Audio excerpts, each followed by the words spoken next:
ભરતજી કુવાને કાંઠે લઈ ગયા રાજાને, તો જે પાણીની ડોલ હતી કુવામાં નાખી અને સીધે સીધી નાખી, એ પાણીની ભરાતી નથી. આ માવડીઓ પાણી ભર્યું હશે અહીંયા કુવામાં, આપણે ડોલ સીધે સીધી નાખીને તો એ હાંડો ગાગર કે ડોલ એ પાણીની ભરાય નહીં, પણ એને ઉપર જ આમ બાકી કરી નાખો એટલે તરત ભરાઈ જાય. એમ રાજા આ જે સીધી ડોલ છે એ પાણીની ભરાતી નથી, એને પણ ઉપરથી વાકી કરવી પડે ત્યારે જ પાણીથી ભરાય છે. એમ તમે પણ નમી જાઓ તો તમારી માટે સુખ છે, તો તમને ક્યાંક સદગુરુ મળશે અને તમને જ્ઞાનની પ્રાપ્તિ થશે. નમો.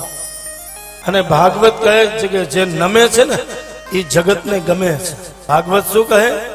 જે નમે છે ને એ જગતને ગમે છે, જે નથી નમતા ને એ જગતને પણ ગમતા નથી. અને જે નથી નમતા ને એ જોજો એક બાજુ બેઠો હશે, એનો અહંકાર, એનો અભિમાન, એની અકળાય એ ભેગા બેહવા ન દે.